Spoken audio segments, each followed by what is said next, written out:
A lot of people are going to be probably hating the title of this video. I understand what you're going through, but it's not okay that you cheated. It's not okay the fact that you hurt somebody. I'm not saying that it's okay for you to ever hurt somebody. And if you're continuously hurting them and you're continuously knowing and you're aware of your situation, your actions, that is a whole different game. I'm speaking from my own perspective. I am a cheater. I cheated. I accept that. One big tip for you to learn: it's none of your business why, but that's just me being rude. I actually have discussed why. I'm going to go ahead and go over a couple tips here to help you get over it and move on. If you have kids, bless you. It's going to be a really big battle. And like I said before in one of my previous videos, you might as well stick your pink in her because you're about to be trialed like you did. Unless you already did, then, fair justice. Stop calling everyone. Stop calling your friends. Stop calling your mom. Stop calling every single person. Stop calling people to call her. Let it soak. Give it a few days. This right here, I got behavioral assessed in the military because they found out everything that happened while I was active duty, and my command made sure I was fit for duty. That is the longest process, and that is the most embarrassing process to go through. Answered a 400 to 500 questionnaire, had to sit down with the shrink, had to be evaluated. In the end of it, I'm a better man than I am today, and I have the ability to tell you what helped me. Stop calling everybody. Stop trying to make everybody try to get on your side. Stop trying to find validation. There's no need to have validation. If you genuinely and 100% want to make yourself better and make the situation better, and you're embarrassed of your actions and want to own your actions, stop looking for somebody else to validate why you did what you did. It doesn't matter why you did what you did. I'll go ahead and share a story. So I'm sitting there with the shrink, and he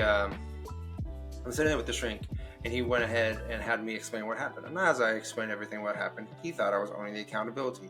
But then I started adding the but, because in the moment I did that, I looked at him and he actually looked at me and said, I don't think you truly know what you mean by owning what your mistake was. And that's for me to figure out, and that's for you to figure out too. So don't try to find somebody else to try to be like, well, I did this because she did this, or I did this because he did that. That's not going to get you nowhere. What are you really going to learn from that? Therapy. Find therapy. Whether that be one friend that doesn't communicate back and forth, any form. Find it. Put yourself in a good mental state first. That means you can call that person up 24/7 and get that right mindset. A mistake is only a mistake. It's not anything more unless you continuously make that mistake into a habit, and that is no longer a mistake at that point. Read the book, Men Want Respect, Women Want Love.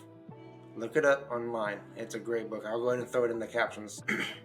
For all you ones out there with families and kids, and once things come out, take my advice. Do not involve family. Do not involve anybody that you cannot 100% say will look past whatever the situation is. Because I'm telling you, when you're in that fight or flight mode, you're going to say some nasty things you can't even believe you said, or you're going to involve people that once you involve them, they will never have that same look on that other partner of yours. Speaking from experience, it sucks. It sucks once you let it out. Keep it contained. Keep it confined. Change your environment. Flip the scenario. You would be surprised how helpful this is. I had a friend, still have a friend, who lived in his sister's basement with his wife of 2 years. My wife and I actually introduced them both together, and they would fight, they would argue. I love them both, but they would always argue. And then when I found out how they were living, I was like, bro, you got to move out of there. You got to get your own place. You got to establish your own rules. You got to, there's something don't live with roommates and your wife at the same time. That's your own personal relationship. That's your own foundation that you're trying to start. How are you going to start that in somebody else's hopping hole? So they moved out. They got their own place. Instantly, their life started becoming way better. So first thing I would recommend for you, change your scenario. Whether that be the work that's being toxic, your living situation that's toxic, change something and make yourself feel different. Don't change something for her. Don't change something for him. Change something for yourself first. It will help you out tremendously. Now, personally, me, I'm a gym enthusiast. I'm not going to sit here and say for you to go to the gym because that's your own purgatory. If you do it, do not go. I'm also an outdoor person. I also like sports. There's a ton of things that you maybe have forgotten about yourself. And as a parent, I know that you can easily lose yourself in the grind of being a parent. Like I tell my wife, you have to schedule your own alone time. But when will I have that alone time? I don't know. I'm not even going to be the one to tell you when to take your own alone time. Like, you have to schedule it in. And once you hit that point where you're like, everything else forms around it, you will be truly more in peace. I love listening to relaxing music and heavy music. John Foreman, Switchfoot. I'm not that religious, but I am faithful. And I will say this, follow whatever your mood is and just calm it down. Change your scenario. Step out of your zone. Everything will work itself out. It's really crucial for you to try something new. They did a study on somebody who was trying to do better at test taking, and they realized that the same questions were interpreted differently in the different environments that subject was in.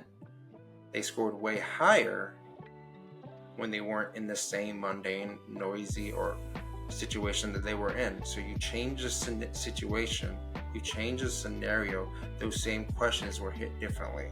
Same with your life and what's going on right now.